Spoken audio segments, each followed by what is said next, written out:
You're alive, you're alive. You're alive, you're alive. Well, welcome everybody to yet another Dive Live Dive.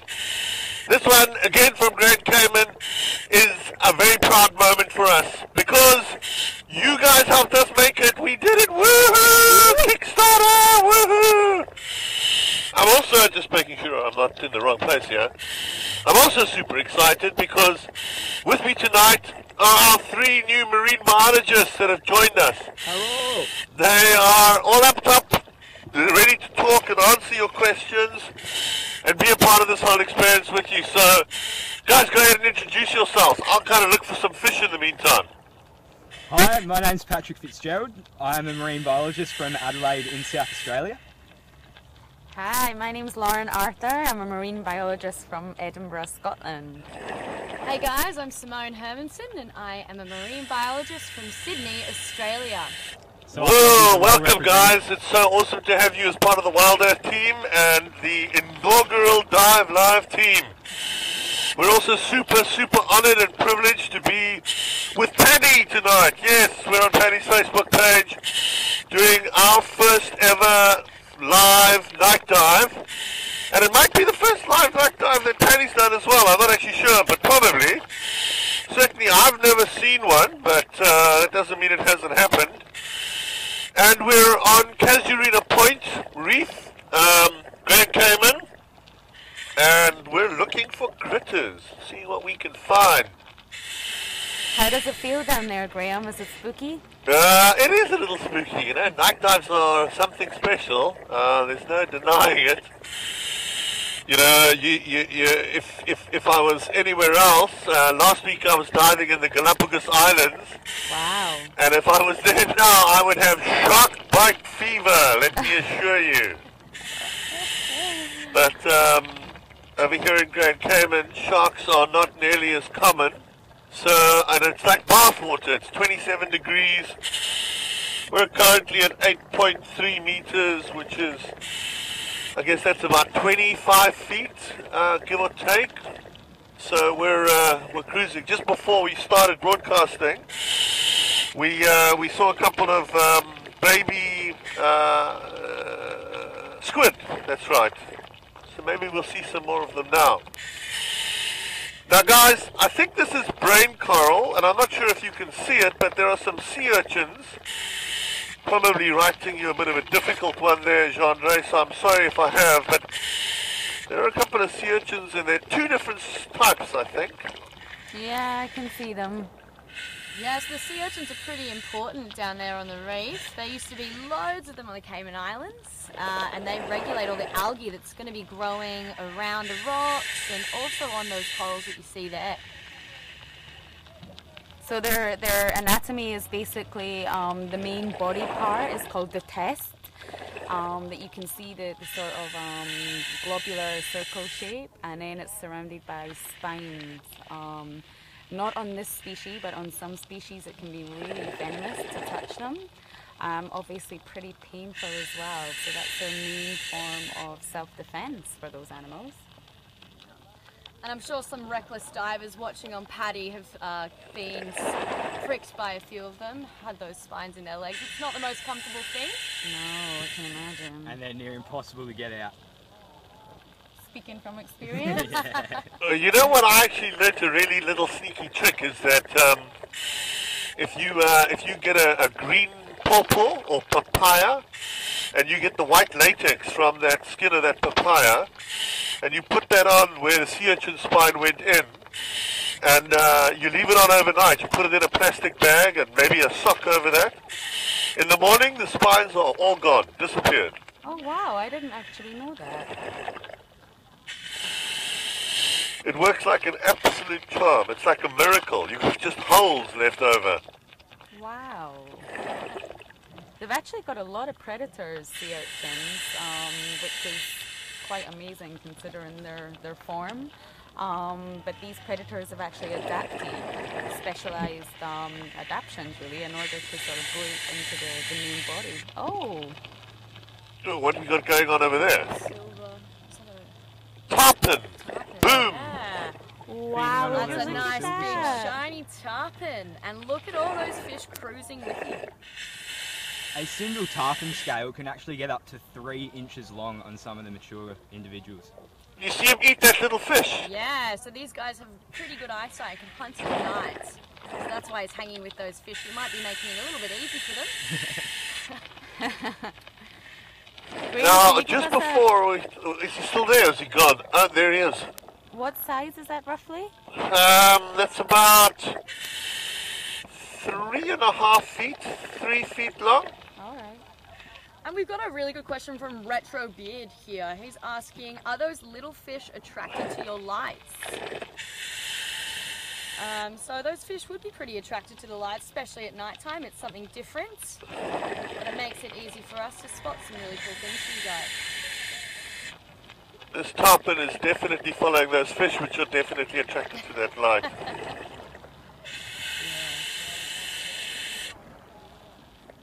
You know what, I kind of feel a bit bad. I mean, these fish, we can't do anything about them. They're following us all the time. And that tarpon has figured it out. And so I feel a bit guilty though, but there's nothing we can do about it. So just know that we're not intentionally doing this.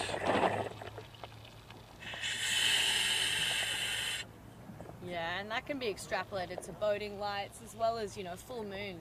And often plankton come up at night time to kind of feed, and they're following some of those star signals. Sorry to interrupt there. Quickly, take a look at the size of this sea urchin over here. This is a monster. That's a diadema. Which one did you say? Diadema antillarum. Wow. It's one of the key species in this region. Sea urchins actually belong to the phylum Echinoderms, which also include sea stars and sea cucumbers, funnily enough. The thing that ties them all together is tube feet, which are actually on the end of the spines in echinoderms, and they kind of roll these over to move through the water. Well, not through the water, on the land, on the sea. They actually move faster. Let's go this way, yeah. And further than you would think as well. Yeah.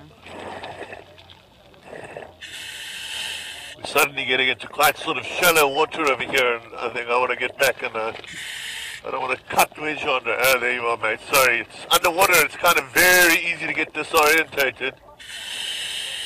I know we started this dive at Casuarina Point. I think we're now getting somewhere near to the Florida Keys. The minute I see the lights from Miami, I'll be sure to let you guys all know about it.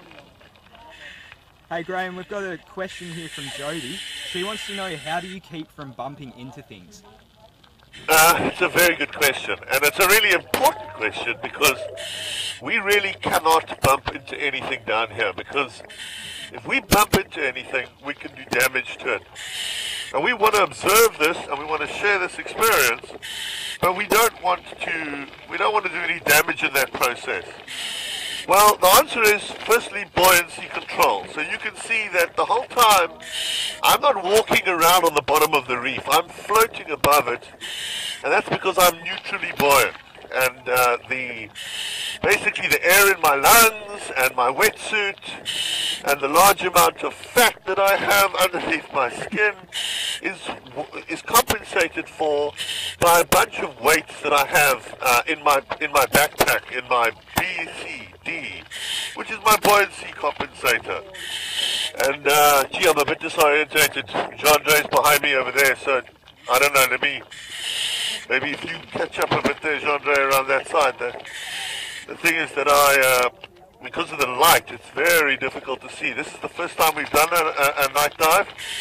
I apologize if I don't look back at the camera as much as I would like to. It's just that it's very blinding. Oh, Mr. Tarpon is back. Oh, wow. He is not afraid. Look at those shiny scales. So they refract all kinds of light, those scales. Graham, we've had an awesome question from Karen saying, do fish close their eyes when they sleep? So actually, fish... Sorry, Lauren, I didn't hear that question, but maybe you can answer it. Yeah, of course. Fish don't sleep like we do. They don't sort of go into deep sleeps and snore, but they do rest, and they don't actually have eyelids, so they're not able to technically close their eyes. So their eyes will appear open, but they will be resting on the bottom. Obviously the fish we're seeing now are nocturnal, which means they will be resting during the day, and they're extremely active at night, especially this tarpon that we're following.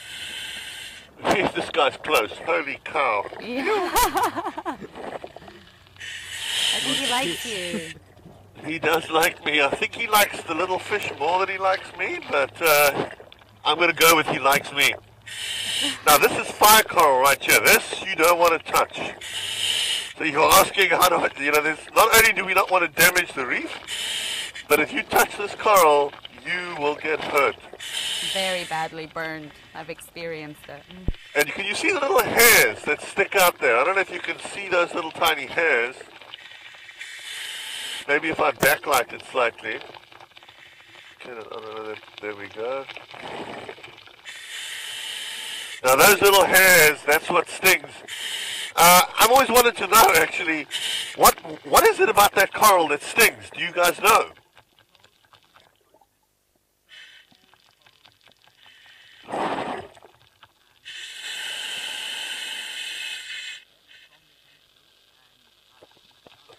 I can barely hear you. Can you hear me?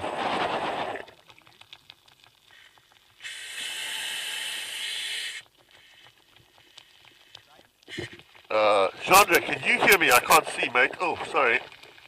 You can hear me? Okay, great. I'm worried that we might have taken the cable around the other side of this cable, so I think we should go this way, Chandra, to avoid... It's very disorienting. Can you hear us now, Graham? Sorry, say that again. I just heard you again. Woohoo! You can hear us now. We're back online with you. You can't escape us that easily. Oh, Mr. Toppin! Mr. Toppin right there underneath me in the armpit. All right, we've got a couple questions. So, what is the biggest prey that a tarpon will hunt? That's from Aaron Hallis. I'm not sure. Maybe you guys could give it a crack at that. Tarpon mostly eat the smaller fish. They're called silversides. They're about 10 different species, kind of like your sardines and your anchovies. And so they're mostly what make up the diet of this fish.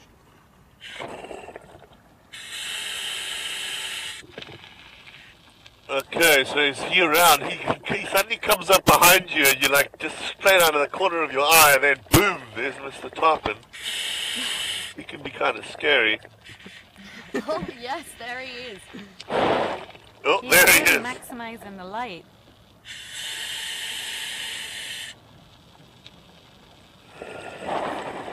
We have a couple of comments here saying that Jandre's camera work is really good, so well done, Jandre, keep it up. Ah, there we go. Now that's a squirrel fish, right? It is. Yes. Look at the big eyes. It's a nocturnal fish. And Yeah, he's so out there he's got hunting. a Now during the day you'll just see him hiding away, but now he's hunting. It looks like he has a cleaner fish on the other side of his body. Looks like a blue line cleaner wrasse. Oh no, he's left. I don't see it. Looks like he's about to get cleaned by a tarpon, actually.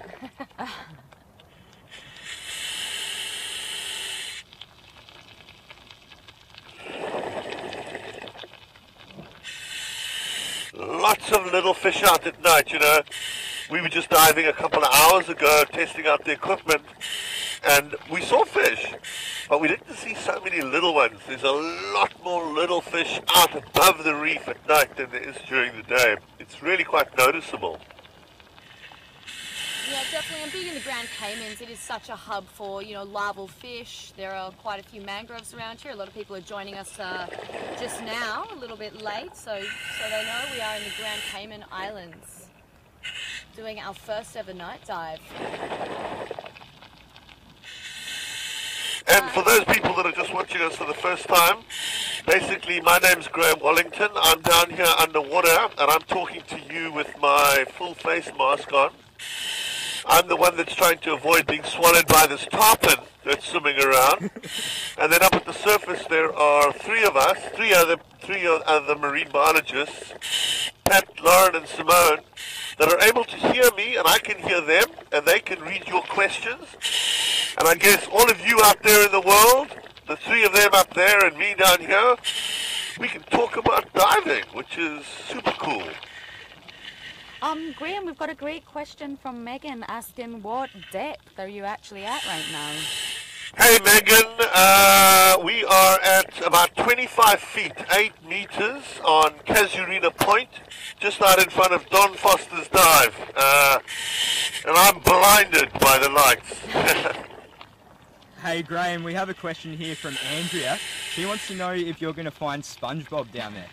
If I'm going to what? Find SpongeBob? Yeah, we had to put that through.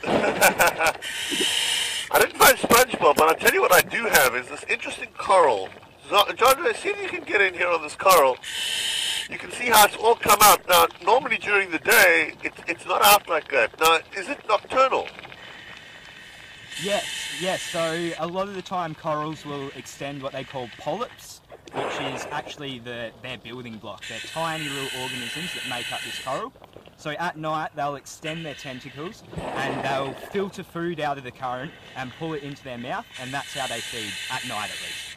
Yeah, they actually feed 24/7. So like Pat said, that's how they feed at night, and during the day they feed from the algae inside of them using sunlight. So they're constant non-stop eating. Cool. A bit like me. I can see a few others in very difficult to get to spots, and I'm not going to try and force Jean-Ray to show them to you because I don't want us to do any damage to this reef. So we've got to be super careful. So sometimes we might miss something because trying to get it to you would just be a little bit too challenging. Remember that we're just starting this out, and even though we've reached our goal on Kickstarter, you still have 5 days in which to go to divelive.wildearth.tv to get another reward, which will give you the opportunity to be a part of our private beta. Because for the next month, we're going to be going in sort of under the radar. We're only going to be broadcasting to the people that have supported us on the Kickstarter campaign. And this is going to be the opportunity for us to fine-tune this concept before popping out like a fully formed butterfly from our chrysalis on the 2nd of June. And then we'll be live every single day from here in Grand Cayman. Also, we're going to have a big premiere party on the 2nd of June. You can even join us at that party here in Grand Cayman, or you can join us virtually if you're one of our backers that back this campaign.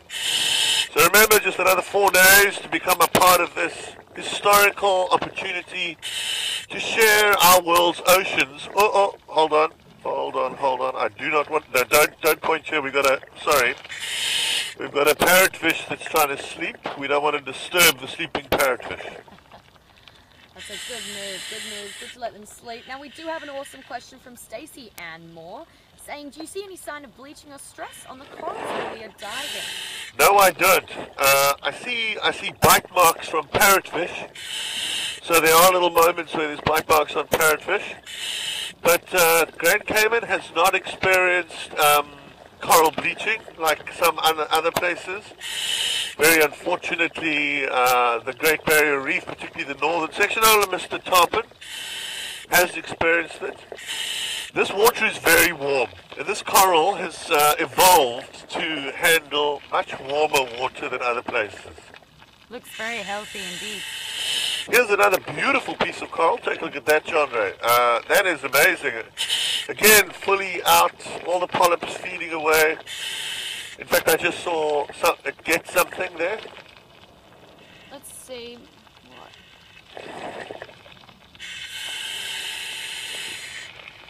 That's beautiful, huh? Really beautiful. Coral is the strangest thing, you know. You want to think that it's a plant, but it's not. It's actually an animal. And it's not just an animal. It's thousands and thousands of animals living in a community. It's more like a city. Yeah, Yeah, they are pretty amazing. And also these awesome sponges that are dotting around, some spectacular barrel sponges that we've been seeing through this dive. These are made up of a multitude of organisms, of tiny, tiny little organisms, and it has been found that some corals you can put in a blender, and those organisms are still able to function perfectly and reform. Wow. Pretty amazing. Oh, I stuff didn't down know there. that. That's cool. Yeah. Here's a sponge now. Yeah. Here's SpongeBob. I can't believe it. Look. That's exactly it. There we Well go. done, Graham. Now, the way I understand it is that what old SpongeBob does over here is he sucks water in from the sides and blows it out the hole at the top. And that's actually how he feeds. Is that correct? That is correct, and they can do it at an incredible rate. Some sponges can actually filter the water at 1,200 litres per hour. Wow. That little guy doesn't look like he can pump water like that, huh? We do have a question from Paula, just asking what exactly causes coral bleaching, going back to the coral. Coral bleaching is caused by thermal stress. So like you mentioned about temperature, when the water gets too hot for too long, the relationship between the algae inside the coral ends up breaking up and the algae is expelled. And that is what in fact gives the coral its colour. Therefore the coral becomes white. And unfortunately, if the temperatures are too high for too long, the corals end up dying and they're not able to recover. So like Graham mentioned, the corals in the Grand Cayman have show very little signs, if any, of bleaching. But unfortunately, in 2016, there was mass coral bleaching all across the globe due to warmer waters. So that is what causes the bleaching. Hey Graham, we've got a question here from Joseph. He wants to know, do you prefer day or night dives? So, Joseph, that's a really interesting question. Joseph, it's really simple. I like diving any way I can take it. I like diving at night, in the day. Well, actually, it's not true. First thing in the morning, I'd rather be sleeping. But any other circumstances, I love diving. Exactly. We've got a squirrelfish on camera there. Those spines on the top, for most fish especially them, are to protect them from being swallowed from behind. Alright, imagine swallowing that backwards, it wouldn't feel very good. That's why their predators will have to come from the front, or if they're really big, from the sides.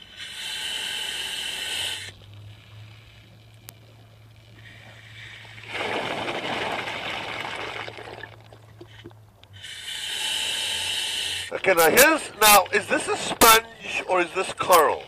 This guy over here. Can we get Jandre to get a bit closer to it? Yeah, sure. Come over here, Jean-Jacques. Take a look at this. It's that kind of purpley fella. It looks like a coral. You can see the polyps extending out from it, and there's no holes in the top, no exhalant holes. So you see each little bump there that you can see will be a single polyp, a single organism. But it's moving around, so it's not like the other coral. It's not hard like the other coral.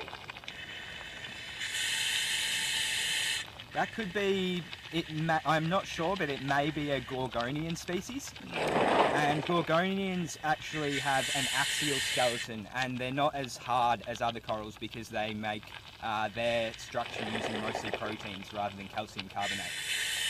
Now take a look at this guy over here. This really looks like a plant, but it's a coral as well. Wow, that's beautiful. Yeah, and just think about all the food that they're grabbing in the water column with those polyps out, guys. You can see how full of fish and life the water around it is. So nighttime's a pretty good time to get a good feed. Also, Wow, you do know Jandre, take a look at this. Wow, look at these. Now, what are these over here? These are fairly common in the Grand Cayman. And I must apologize, I've forgotten what they're called. But I believe they're shells of some sort. They're on the coral. I think they're actually eating it. I don't know if any of you guys know. I know that you've just arrived here in Grand Cayman, but do any of you know what those are? No, it seems to be some sort of gastropod or sea snail. But it's got a shell. It's definitely got a shell because I've seen them when they're dead, and it's got a sort of a mantle that goes over it. It's very beautiful.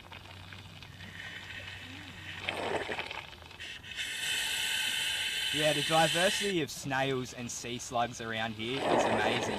They're pretty cryptic species, meaning that they hide away a lot, but when they come out, they have some unreal colours and forms. So is Mr. Top, there's Mr. Top, and he's never far. It's a bit like having a pet Labrador. Just It's wants a become pat. really attached to you. Yeah, he does. I wonder if they'd let me take him on the plane. They get really big in size and have incredibly grumpy faces. A lot of divers can be quite intimidated by them. They really can. There's a great spot here in Grand Cayman where we're going to be going for dinner later, actually, in Rackham's, where they feed the tarpon. And I'm not sure how I feel about that, but it is pretty amazing to see a whole bunch of really big tarpon super close up. Hey Graham, Cindy Hill wants to know, what's the water temperature? Good question. It is 27 degrees centigrade. Now, I don't know what that is in Fahrenheit, but it's warm, warm, warm. Wow, look how close that tarpon is. So a couple of people, Andren Safari is asking if that is a mature tarpon or will he Oh, get hold on. larger? I'm going to cut you off. I apologize. Take a look at that. Oh, Oh, spiny lobster. lobster. Oh, he's getting a bit shy. I know that, Simone, you really like your shrimps and... Do love crustaceans. They are amazing animals and have amazing eyesight as well. Because they are a super tasty meal, they like to come out at night time, so the daytime guys can't get a big pick of them. They have lots of spines and a really, really hardy shell to protect them as well. Oh, and we've got a beautiful fish on the right side. It's a blue tang, I think. Yeah, that's a blue tang. Now, blue tangs are actually a part of a group called surgeonfish, and they're called this because they have a little spike on the back of their tail, and that's actually as sharp as a surgeon's scalpel. You know that this Labrador tarpon makes it quite difficult to find anything else, fella. Maybe he wants a job. Maybe he needs a name. I mean, we can't get rid of this guy. I mean, look at him. So, I'll tell you what, there's some more of these, like, interesting shell-type things on over here. Chandra, try and give everyone a good look at it, and I wonder if anybody could quickly try and Google up what this is, and let us know. See if you can figure out there, because you divers have got Google, which I don't have. Try and figure out what these are.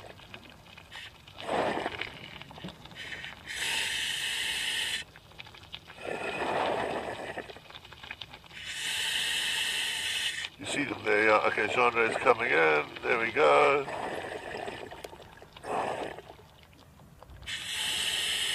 I used to know what those are, but that was a long time ago. Can we get another closer look at them? Is that possible? Sorry, I didn't catch that. Say that again. Can we get another closer look at them? Is that possible? So Chandra, you swim over them. They're back here. From what I saw, Graham, I think that might be a bubble shell, which these are sea snails, but they actually have an internal shell that's covered by a little bit of their actual flesh. Okay, there's so many of them. You're going to take a look. There's more of them on here. Let's see. Let's see if Chandra... You see, they're actually killing this coral, hey? I mean, you can see how much of that's been eaten. These little fellas are making a right meal, and they're only on one species. Only seeing them on this purple stuff. Yeah, some species can actually be really selective about what corals or sponges they feed on, because a lot of corals and sponges actually release toxins that deter feeding. But some fish, obviously, and other creatures have evolved to deal with this, and so they will select those corals to feed on because no one else is going for them. Oh, that's interesting, huh?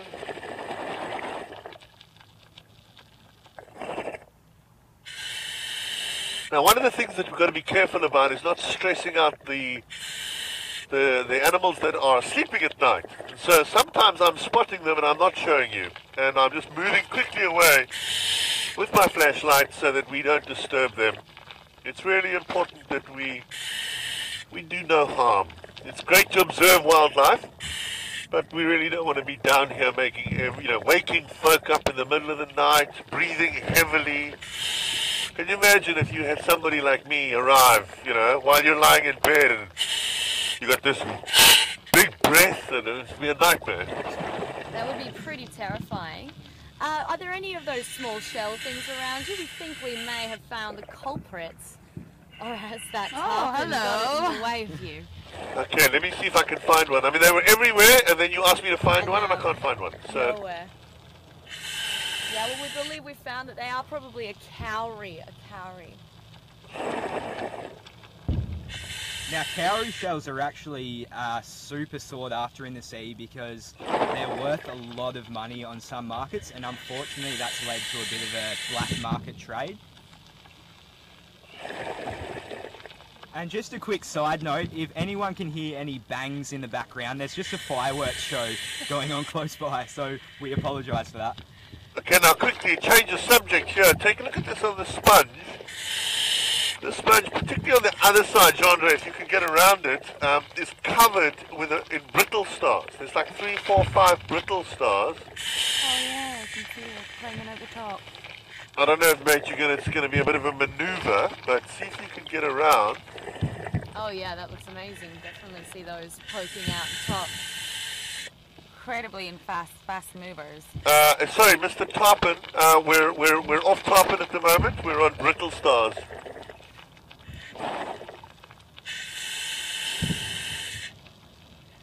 Oh! He's gone in.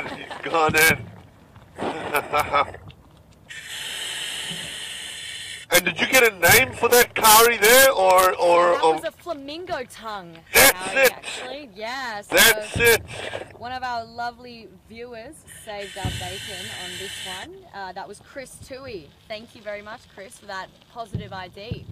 Well done, Chris. That's it. Isn't that cool that we can go and dive together, and you guys can help us identify what we don't know, and we can all learn together. It's really amazing, eh?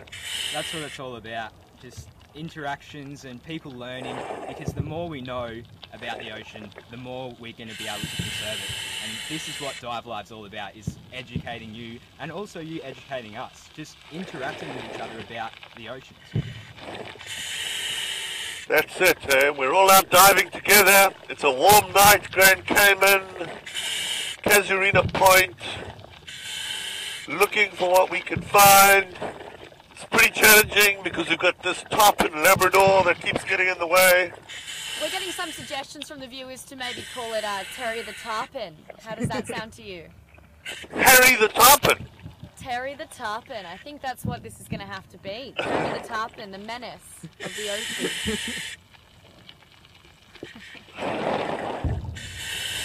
I don't know, Harry the Tarpon. I don't know. I think we need to have a name with a T. I mean, I don't know. Trevor. That's Terry. It was Terry. Oh, Terry. I thought you said Harry. No, definitely Terry the Tarpon. There we go. Oh, look at this. I don't know if you can see that. Geez, Genre, can you see that right in front of the camera? There's that planktonic. Oh, wow. Wow. Yeah. So that's a larval stage of. Is it the Venus? Now that's about 30 or 40 feet long. No, I'm joking. That's about 2 inches long. That is just radical. Wow, that's just beautiful. Yeah, so what most people don't know is all these awesome animals that you're seeing on the reef, they all begin at some sort of larval stage, like the ones that you're seeing in front of us. That includes from fish to crabs to sea stars. All of this turns into beautiful larvae. Look at that iridescent colour as it swims past the light. Oh, I'm blinded now. Sorry. I can't see. Graham, we had a question from Stacey regarding the crown of thorns starfish, a huge predator of coral. She's asking if you see many here. Obviously, this is our first time in the Grand Cayman, so maybe you're better at answering that one? I don't believe there are any crown of thorns here. Okay. I may be wrong about that, but I don't believe I've ever seen a crown of thorns here. The more I think about it, the more I think I'm right. I don't think they're here.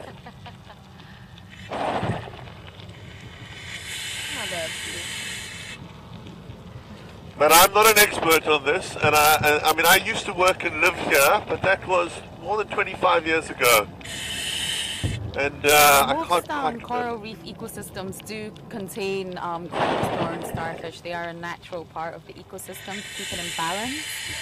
It's when there's outbreaks or huge increase in numbers in these starfish, that's when the problems occur.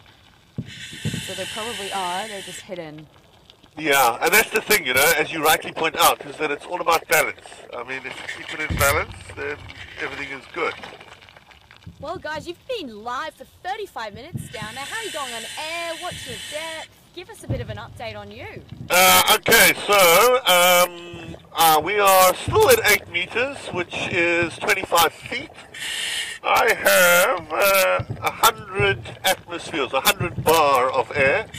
I started with 200, so I've used up about half of my air. But of course, as any of you who are divers out there know, that we want to get out of the water with 50 bar or a quarter of our tank still in our tank. That's our safety margin.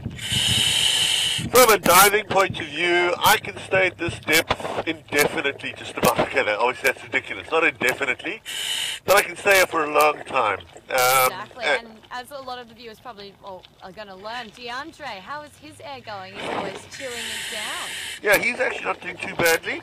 He still has 80. Oh, sorry, I just crashed into the Labrador. He's got 18 bar, so he's still got a... Did you see that? Did you see him get that? Yes, I saw that. Perfect shot. Straight in. He's still got 80 bar, and really well done on asking us about that. That's really good, because we're a team, and we need to be checking out for each other and making sure that that we're always checking out on the air. So thank you for that. No problem. Safety first.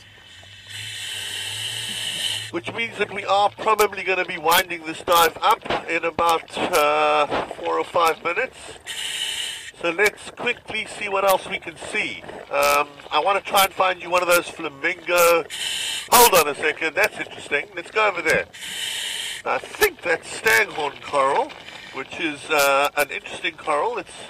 I believe it's a fairly fast-growing coral. Very fast-growing. That's an Acropora species. You can actually identify that. I'm not sure if we can get a closer shot. Normally at the end of each branch, there's just one single polyp sticking out. You see that little white polyp at the end of each branch? That's how you know it belongs to the Acropora. Wow, that's really healthy. That is beautiful. It's great to see coral in such healthy shape. Incredibly fast growing, but also very susceptible to any sort of damage. They grow the fastest, but they're also the ones that get most damage quickest.